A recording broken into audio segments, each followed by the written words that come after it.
Hi, my name is Monica. I was born in 1998, so I'm 26 years old now. Today, I want to share something very close to my heart, the story of my family. This story is not just about me. It's about the people who shaped my life, stood by me through every challenge, and taught me the true meaning of love. If you're listening to this, I hope it helps you realize how precious your family is. Let's begin. My mom's name is Sarah. She is 50 years old and a homemaker. But to me, she is so much more. She is my guide, my safe place, and my biggest cheerleader. She has always been my source of strength, especially during the toughest moments of my life. I remember one time in school, I failed a math test. I was devastated. I locked myself in my room and cried for hours. When my mom came to check on me, she didn't scold me or show any disappointment. Instead, she sat beside me, wiped my tears, and said, "Monica, failure doesn't define you. It's just a stepping stone.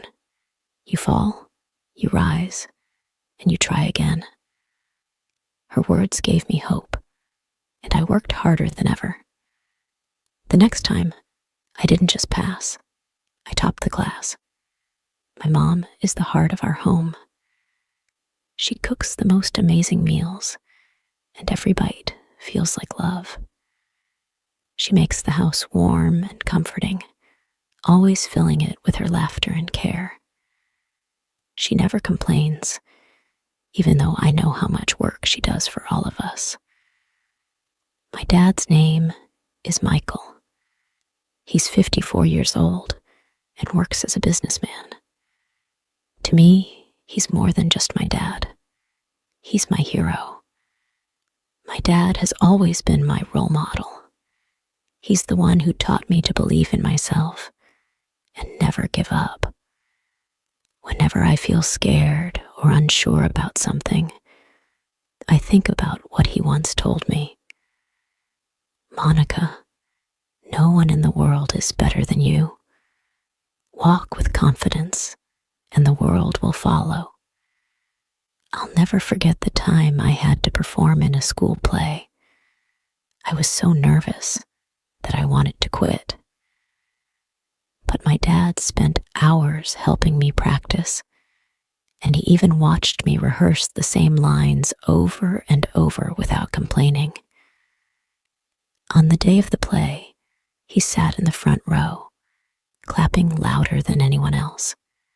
That's my dad, always my biggest supporter, always pushing me to do my best. Now, let's talk about my brother Daniel. He's 24 years old and a bit of a troublemaker, but he's also my protector.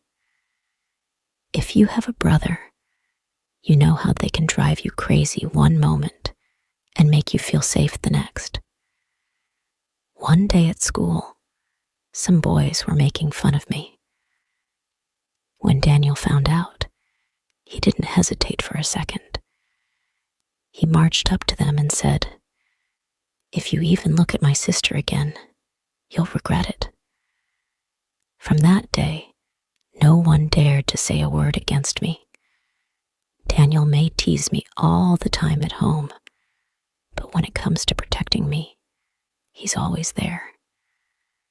At the same time, he's the funniest person I know. He has this amazing ability to make everyone laugh, even in the worst situations. Whenever I feel down, Daniel cracks a joke, and suddenly, everything feels a little brighter. My sister's name is Emily. She's 28 years old and 2 years older than me. Emily is like a second mother to me. She's always been the one I run to when I need advice or when I just want to talk.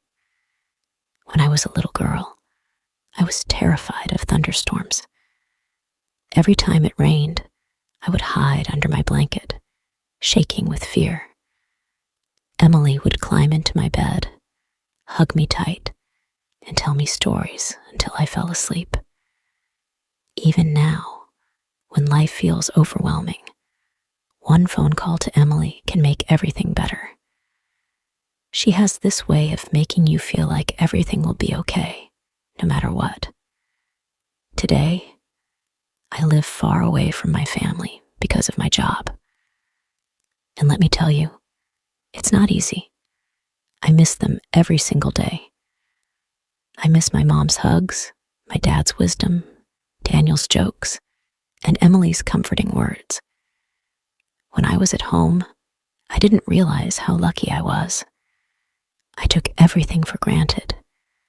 The love, the care, the small, everyday moments that now feel so precious. Now that I'm far from them, I've learned one important thing. Family is everything. One of my favorite memories is how every morning in our house felt like a celebration. My mom would wake up early, even before the sun, to make breakfast. The smell of pancakes, eggs, and fresh coffee would fill the house, and it felt like love in the air. My dad would sit at the dining table, reading the newspaper, and Daniel would always sneak a bite of food before it was ready. My mom would catch him every time, laughing and saying, "Daniel, let your sister eat first." My sister, Emily, was always the last one to wake up. She would rush to get ready, complaining that she couldn't find her favorite shirt or that her hair wouldn't stay in place. I would help her, and in return, she would braid my hair for school. These small, simple moments were so ordinary back then, but now I realize they were magical. Evenings were my favorite time of the day. After dinner, we would all sit together in the living room. My dad would tell us stories from his childhood, how he once got lost in the woods, or how he built a treehouse with his brothers. My mom, on the other hand, would talk about her dreams when she was young. She wanted to be a singer, but life had other plans. Still, she never gave up her love for music. She would hum her favorite songs while doing chores, and her voice was so soothing. Sometimes we'd play board games as a family. Monopoly was our favorite. Daniel was always the banker, but he would cheat so often that we had to watch him like hawks. One night, I remember my dad asking, "If you could wish for one thing in the world, what would it be?" Daniel said, "A sports car." Emily said, "A big house by the beach." And when it was my turn, I said, "I just want us to stay together forever." Everyone laughed, but I meant it. Family is all I ever wanted. My parents taught me some of the most important lessons in life. My mom always said, "Monica, no matter how successful you become, stay kind. Kindness is what makes you truly great." And my dad, he always reminded me, life will not always be easy, but you have a family who loves you. That's your greatest strength. These words have stayed with me, guiding me through every challenge. My mom and I shared a special bond. Every Saturday, we would have kitchen time. She would teach me how to cook, and it was always such a mess. Flour everywhere, bowls falling off the counter, but we laughed through it all. She would say, "One day, when you cook for your own family, you'll remember these lessons." And she was right. Now, every time I cook, I feel like she's right there with me, guiding me.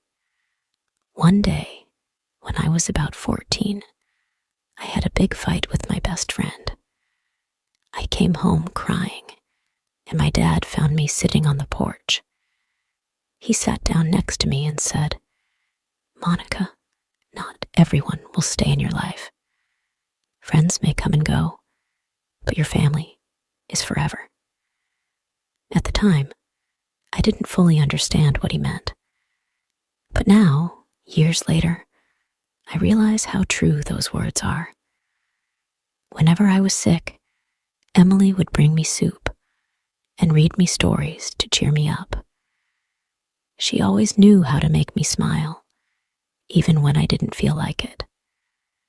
One winter, I caught a terrible cold, and Emily stayed up all night taking care of me. She even missed her favorite concert just to be by my side. That's the kind of love only a sister can give. Daniel, of course, was the prankster of the family. He once put salt in my tea instead of sugar, and I spat it out all over the table. He laughed so hard that he fell off his chair. But Daniel also had a softer side. When I was sad, he would sit with me and tell me funny stories until I laughed again. He might have been annoying at times, but he always knew how to cheer me up. Now there are days when I come home after work, and the house feels so empty. No mom to ask how my day was, no dad to share his wisdom, no Daniel to make me laugh, and no Emily to hug me.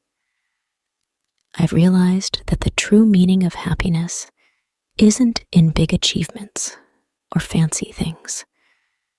It's in the people you love. It's in the small moments that make life beautiful. Now, I want to share something that makes my family truly special. The sacrifices they made for me and my siblings. These sacrifices are the reason I am who I am today. When I was younger, I didn't understand what my parents did for us. But now, as I look back, I can see how much they gave up to make sure we had a good life. Let me tell you about my dad. He worked so hard every single day. He owned a small shop where he sold tools and hardware. It wasn't a big business, and there were days when he barely made enough money. But he never let us feel it. I remember one winter when I needed a new coat for school. My old coat had holes in it, and I was embarrassed to wear it. I didn't want to ask my dad because I knew money was tight, but he noticed anyway. One evening, he came home with a brand new coat for me. He handed it to me with a smile and said, "Monica, a princess should never feel cold." I later found out that he skipped his lunch for 2 weeks to save enough money for that coat. When I think about that moment now, my heart feels so full. My mom's sacrifices were different, but just as powerful. She gave up her dreams to be there for us. As I told you before, she wanted to be a singer, but she chose to be a full-time mom instead. One day, I asked her, "Mom, do you ever wish you had followed your dreams?" She smiled and said, "I did follow my dream. My dream was to raise you, Emily, and Daniel. You three are my greatest songs." That answer made me cry. She never saw her sacrifices as a loss. To her, we were worth everything. Let's talk about Emily. She had a chance to study abroad when she was in college. She was so excited about it. She had always dreamed of seeing the world. But when my dad fell sick one year and couldn't work, Emily gave up her dream to stay and help the family. She took on a part-time job to support us. She never complained, even though I knew it hurt her to let go of that opportunity. She once told me, "Monica, dreams can wait. Family comes first. Now, Daniel, my protective, brave brother. There was a time when our family was going through a very tough financial period. I was in high school and wanted to join a school trip, but it was expensive. I decided not to go, but Daniel couldn't stand to see me upset. He started working small jobs, mowing lawns, delivering newspapers, just to save enough money for me to join that trip. When he gave me the money, he said, "You deserve to have fun, Monica. Don't worry about anything else." I couldn't believe he did that for me. That trip became one of the happiest memories of my life, all because of my brother's love. It wasn't just the big sacrifices. It was also the small things that showed how much my family cared. My mom staying up late to sew my torn school uniform so I wouldn't feel embarrassed. My dad walking me to school in the rain because I forgot my umbrella. Emily sharing her favorite dress with me, even though I spilled juice on it once. Daniel sneaking chocolate bars into my backpack whenever I was sad. These small acts of love made me realize that family isn't about grand gestures. It's about showing up for each other every single day. One night, when I was about 16, I overheard my parents talking. My dad said, "I don't care if we don't have much. As long as the kids are happy, we have everything we need." Hearing that broke me and healed me at the same time. I realized that everything they did, every sacrifice, every struggle, was for us. It taught me that family is about putting others before yourself. It's about love that asks for nothing in return. Living far from my family now, I understand the weight of their sacrifices even more. Every success I achieve feels like it belongs to them too, because they built the foundation for it. I call my mom almost every day. She always says, "Monica, don't forget to eat." And my dad? He always ends our calls with, "Be strong, my girl. You're making us proud." Emily still sends me long messages, checking in to see if I'm okay. And Daniel?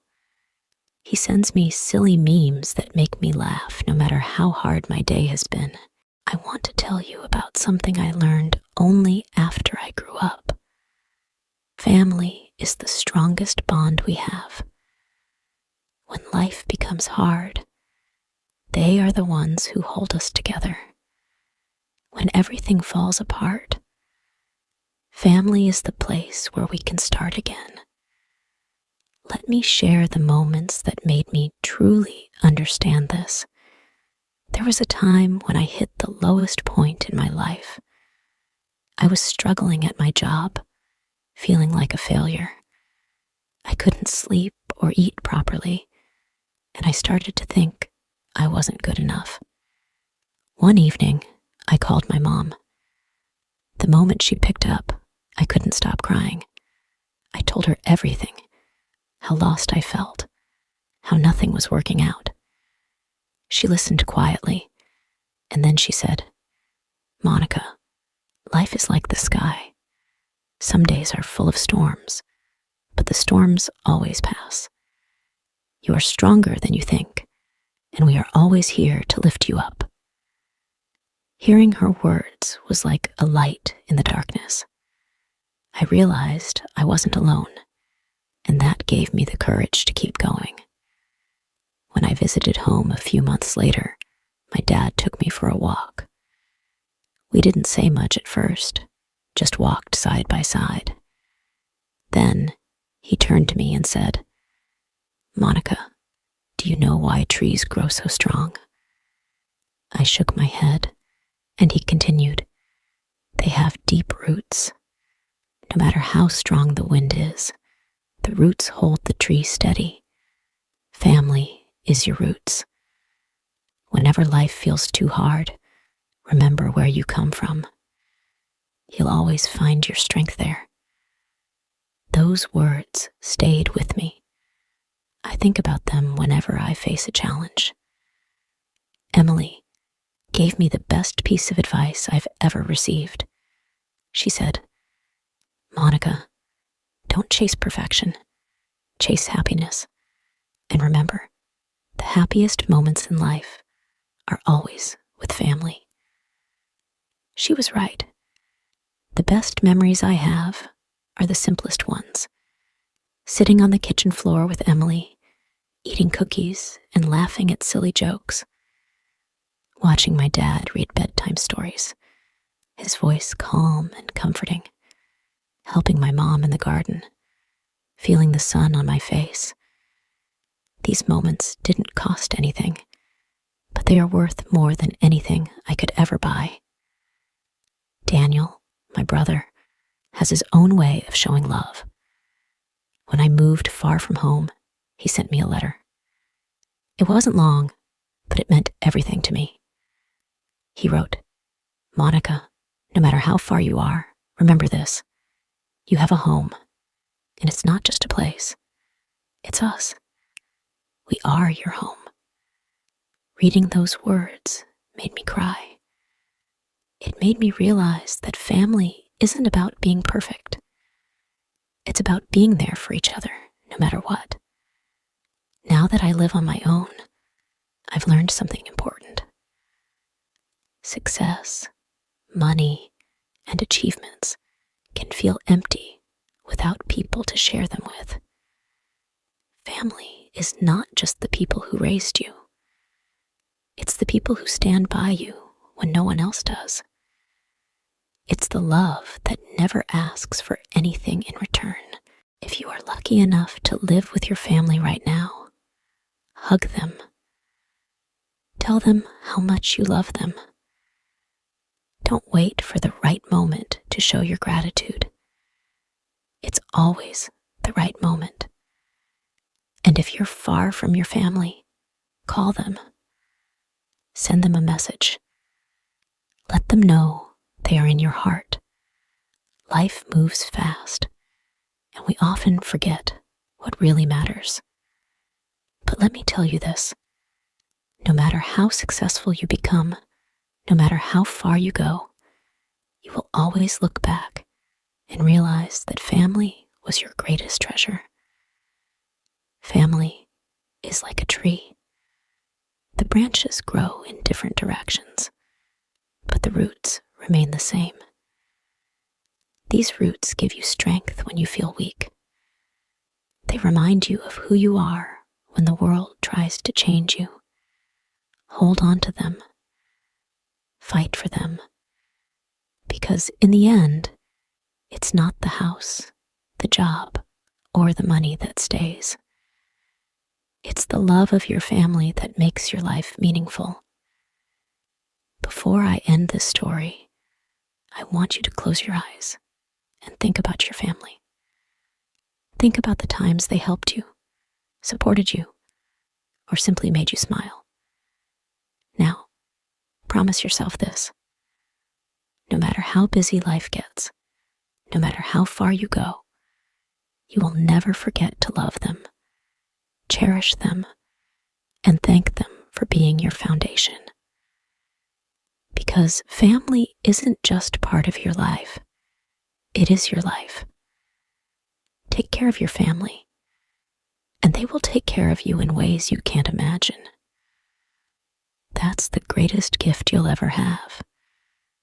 Thank you for listening. I hope this story touched your heart as much as it touched